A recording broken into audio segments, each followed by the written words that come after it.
Soil is a vital living ecosystem that supports plants, animals, and humans. It's teeming with billions of bacteria, fungi, and other microbes that are the foundation of a complex ecosystem. Viewing soil this way reflects a fundamental shift in the way we care for it. Welcome to the Soil Health Podcast from Menokin Farm. Well, good afternoon. This is Jay Fear, Soil Health Specialist with the Natural Resources Conservation Service out of Bismarck, North Dakota, and doing a podcast today on behalf of the Menokin Farm. And our guest today is Jimmy Emmons from Leedy, Oklahoma. And he has quite a diverse background. And we know that he has background in farming, ranching, FPAC regional coordinator, past president of the Oklahoma Association of Conservation Districts, and probably items that I'm not even thinking about. But we want to center in today and kind of find out a little bit about who is Jimmy Emmons. And so we'll ask you that very question, in fact. And also you have kind of a statement that you use that says, "Long live the soil." Yes. And so let's just start with tell us a little bit of who Jimmy Emmons is. Give us a little background on that before we get into anything more specific. All right, Jay. Well, thanks a lot for the invitation here today and sharing with you a little bit.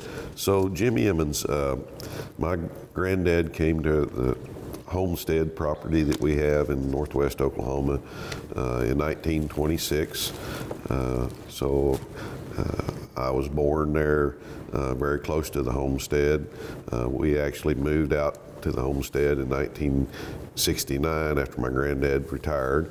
Got married in 82, and we have one son, Bo. My wife Ginger and I still operate the farm along with one full-time employee, Carson Leibold. So we run cow-calf operation and pretty good size farming operation with multiple crops now.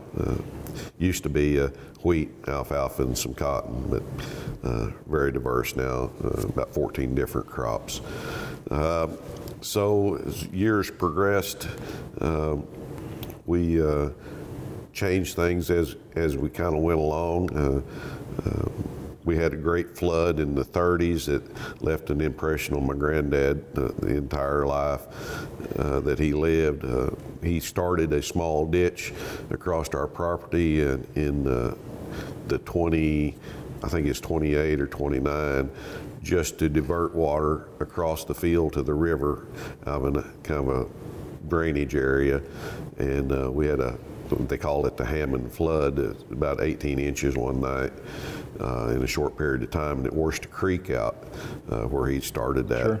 So conservation's been kind of implanted in our ranch and farm since then. So, well, it sounds like there was an early conservation ethic that goes along with the history of the farm in the Emmons family.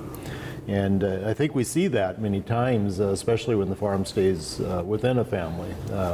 We see not only just the transfer of property, but the transfer of conservation ethic as well. Yeah, and the knowledge of, take care of the land and it'll take care of you. And that's some of the forethoughts of long live the soil. That's kind of where some of that came from. Okay.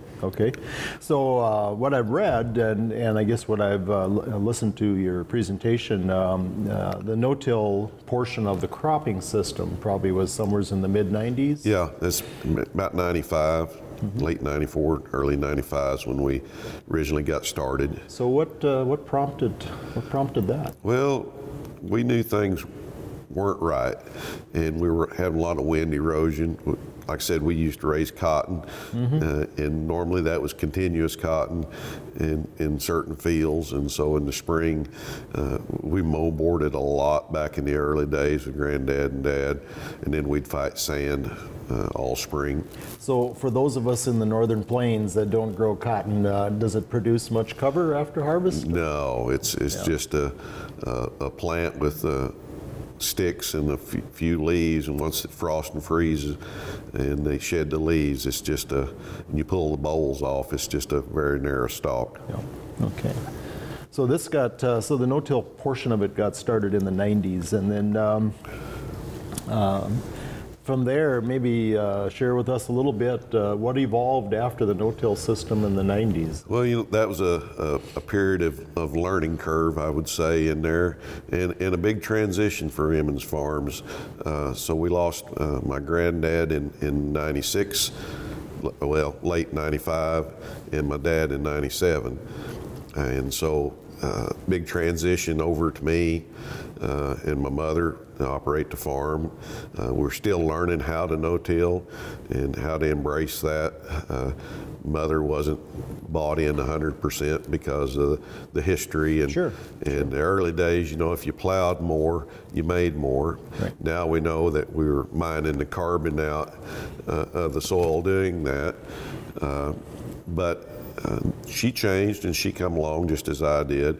And then there was a period that we kind of stalled out down the stretch there, and I couldn't figure out what was going on.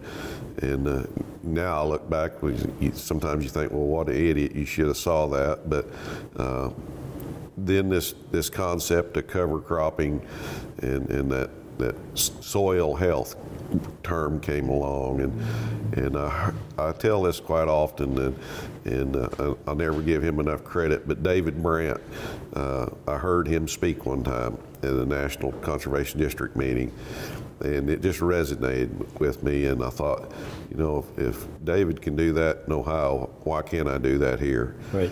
And that's when I came home and got started. That connected with you. Yeah. And David's got as a farmer himself, has a great delivery, I think, to his peers and Sure. and others as well.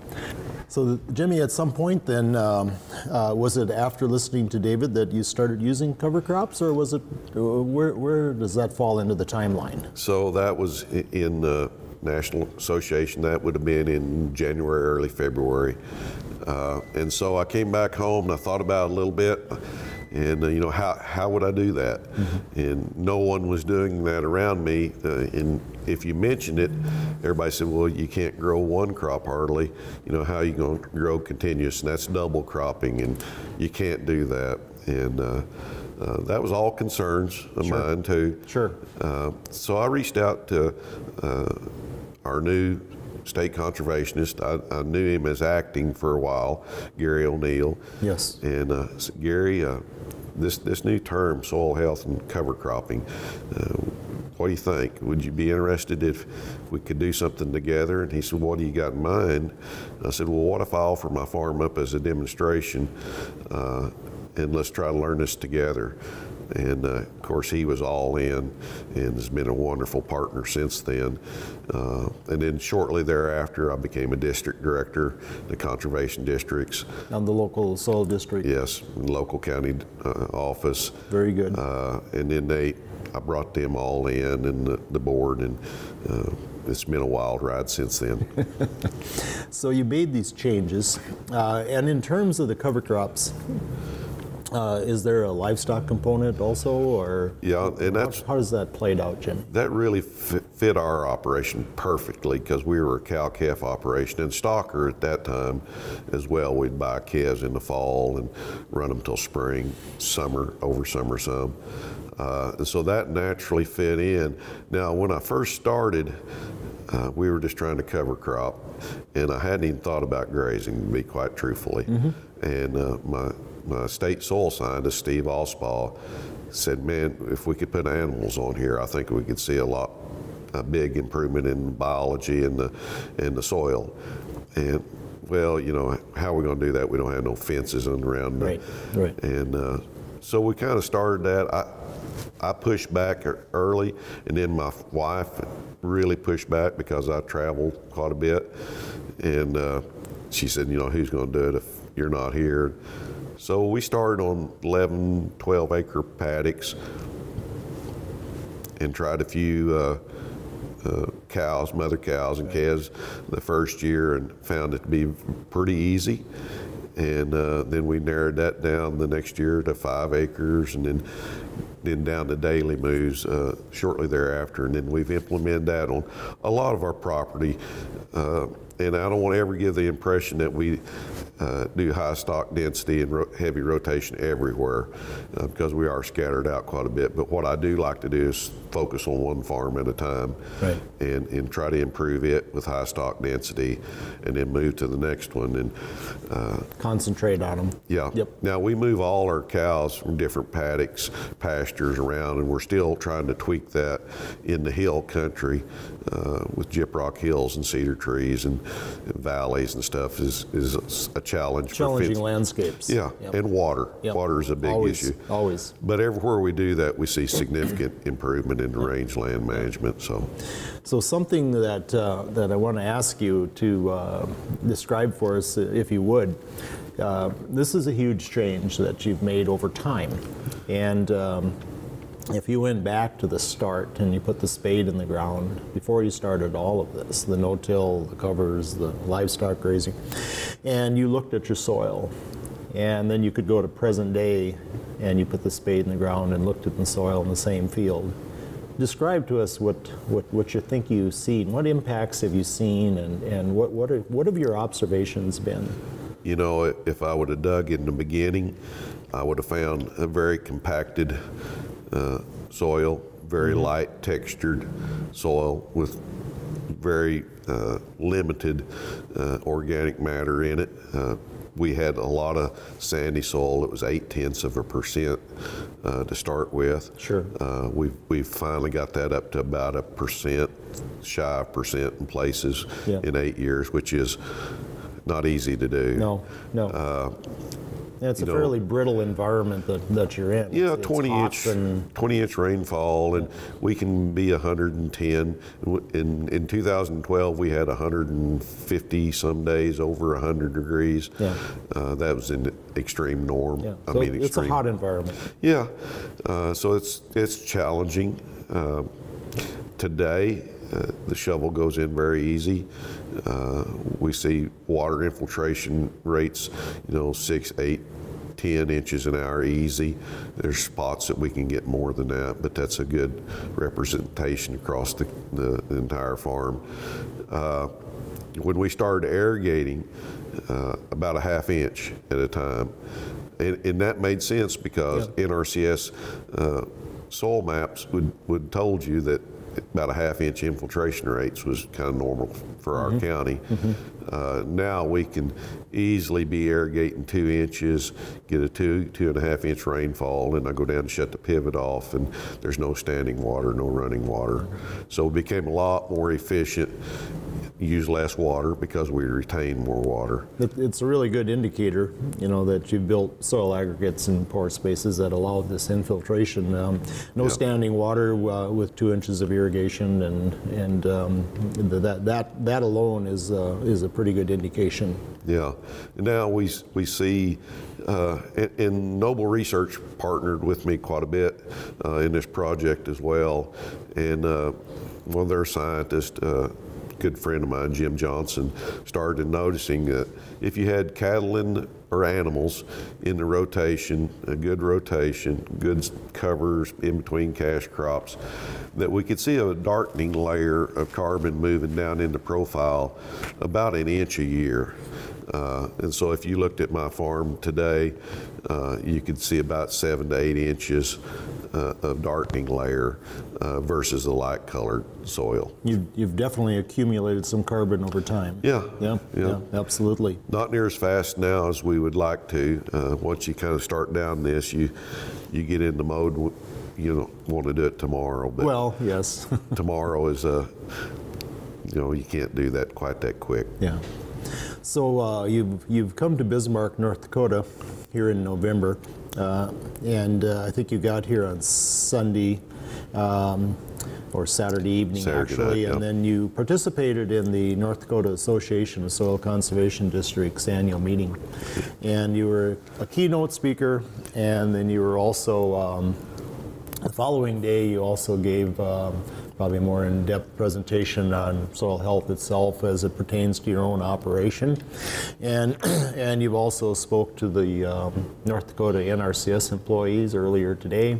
And so you've had a few swings at the ball, and I've also noticed during the convention that you've talked to an endless amount of people. Yeah. And tell us a little bit about your contact with different groups and basically looking at this whole team building aspect, because I think when we locally here, when we think of Jimmy Emmons, we think of a team builder. And maybe just share a little bit of information on team building. Yeah, I've had this concept a long time, and that's the reason I reached out to Gary O'Neill to start with. If I was going to start down this journey, you know, how do we document, how do we partner with partners, because the team concept is always better than the single. We see that, and it kind of fits the soil health model, right. Diversity. Right. So I initially put a team together of my fertilizer guy, my implement guy, NRCS, the districts, the commission, Noble Research, to look at Emmons Farms, and my custom harvester at that time too as well, because he was mapping. Sure. As we went, to put a plan together. And everybody says, well, why did you need your implement guy there? Well, he had water probes. He also had equipment that I might need. And so if I was going to try something new, if I didn't have it, you know, what was available. And I just found that it's so much easier to do it together, and it's more fun as well, because we kind of all learned together as we went. And, you know, thoughts like Allspaw had of grazing I wouldn't have had that early came along, and the no-till drill changes that we made came along because of the higher residue cropping that we were trying to do then. So the whole thing with team is surround yourself with good people, and you can do great things, and that really does work. Is a fun thing to come up here for the Conservation District meeting. Districts have a key role in how we transform the country across. Absolutely. We've made great strides in the last few years in cover crops and soil health and no-till. You can see that in the census data, how that's changed. And that locally led conservation, local producers on the board, makes perfect sense. Correct. And they have the ability to put demonstrations together with their partners in RCS and other entities across here. So that was a great opportunity for me to talk a little bit about team building and the opportunity that they have to make their mark down the road. My great-granddad couldn't read and write, but he thought it was very important to make his mark, and he made a unique mark as a check mark with the cross in it, so it was like X, check. And I've related to that a lot, that as we pass through this life, we're only here for a short period of time in the real world time, that, you know, try to leave a mark that people will remember.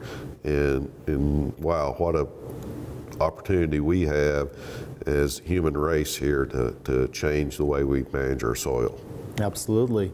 And I think what you just described helps us understand your saying of long live the soil. I think that starts to come together now with a bit of a vision as to why that statement's important to you. Yeah, that's, you know, long live the soil, it better, because Exactly. we depend on it. If we're going to farm forever. Yes, and we have to farm forever if we're Exactly. going to have food. Exactly. So that's where that came from. I trademarked that because I feel very passionate about that. Yeah. Lots of civilizations have come and gone because they mismanaged their soil, couldn't feed themselves, you know, and we don't want to be one of those. I hope that the end game is that the story will be told how we almost destroyed it, but turned it around. But built it back. Built it back. Yeah, yeah. So this next topic, Jimmy, I want to visit with you just a little bit about too, and bring it into this talk as well, is your recent step into a little different environment. And that being farm production and conservation, commonly known now as FPAC. Yes. And you are a regional coordinator for the Southern Plains region for USDA. Yes. And so you got to tell us a little bit about this new adventure you're on. Well, it's quite an adventure. Undersecretary Bill Northey asked me about a year ago if I'd be interested in being a coordinator, and I said, coordinate what? Mm-hmm. You know, and he said, well, we have these 3 agencies. They're all 3 great agencies, and all done great things by themselves, not together always. Yeah. Right. Now, they all worked in the same buildings a lot of times, worked together on different things a few times, but never as collaborative as one USDA. And he says, we want to try to move that forward if we can for a better customer experience.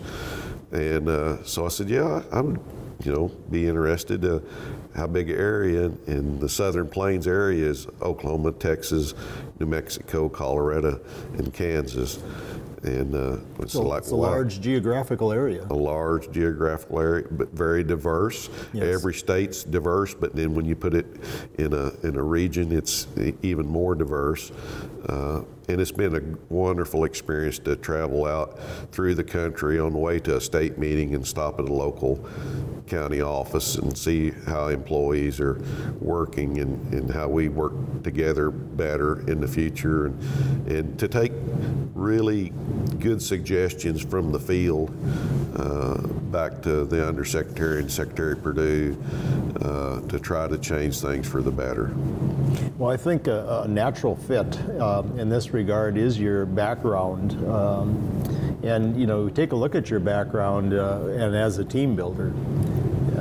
What better fit would there be than... It didn't appear that way when he asked me the first day. I was rather shocked. But in hindsight, I could see where you could put that together. Like I said, I didn't think about that. But it's all about how we work together to move conservation and move farm programs and emergency programs through all the disasters that we've been having. How does that team help the Red River Valley in a flooding situation, right. Or the western part in a major fire? Just how do we do that better? How do we comfort them producers in stress times to assist them with a loan or a program that could change or make or break the operation? How do we do that? Well, and especially right now, I think there's so much restructuring that's been occurring within USDA, and specifically for these 3 agencies, NRCS, FSA, and RMA. And so I think what is always very helpful in these times is the voice of reason. Yeah, and one of the conversations I had with the Undersecretary right up front was, I'm not qualified. And he said, well, the qualifications I'm looking for is common sense, practicality, and the will and desire to do what needs to be done.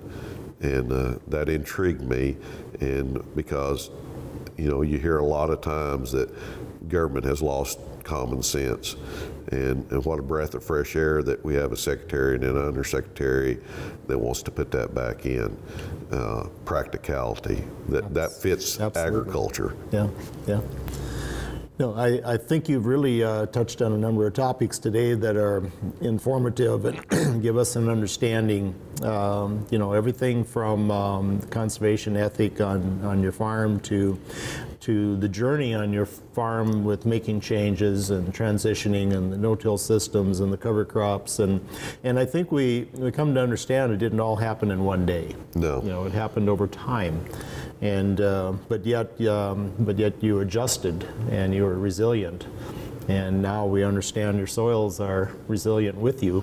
Yeah. So this is a pretty exciting story. So I was out in California a couple of times in the last few years, and I went up into the Redwood area, and if you ever have the chance to see that, you need to. And it really helped me put things in perspective when you saw a tree that you could drive your car through, how they cut that down with an axe in the early days. And it was days project, weeks project to cut one tree down. And that's kind of what we're up against in turning these soils around. It's one whack at a time, and it's a slow process, but if you whack away every day, in the end, you'll get there. And it's always the start. You know, Yes. Something happened that motivated you, made a change, and you actually had the start then. Yeah, and my granddad, McCree, on my mother's side, always talked about leaning into the row, chopping cotton. And I use that a lot is, you know, if you're moving forward and you have a mistake, you have a hiccup, if you fall forward. If you go into it overwhelmed and you're backing up and you fall backwards. And in soil health, just lean into it, move forward. Very good. Very good. Well, we thank you for coming to North Dakota. Thank you for participating in the North Dakota Association of Soil Conservation Districts annual meeting, and also for the podcast today, and just sharing your history and really your journey in terms of what's happened to Jimmy Emmons and what's happened to the farm, and why are you this team builder that we observe all the time. And I think it gives us a little glimpse into all that, and for that we really appreciate it. Well, thanks a lot for the invitation, and what perfect weather you have for me here while I was here. I really enjoyed it, Jay. Thanks a lot. Very good. Thank you so much. The Soil Health Podcast is a production of the Menoken Farm. Menoken Farm exists to foster natural resource education and systems approach conservation. This 150-acre demonstration farm, located just east of Bismarck, North Dakota, was established in 2009 and draws people from all over the world. The farm is owned and operated by Burleigh County Soil Conservation District, which has an office in Bismarck, North Dakota. Additional financial and technical support is provided by the North Dakota Department of Health Water Quality Division, Natural Resources Conservation Service, and the U.S. Department of Agriculture.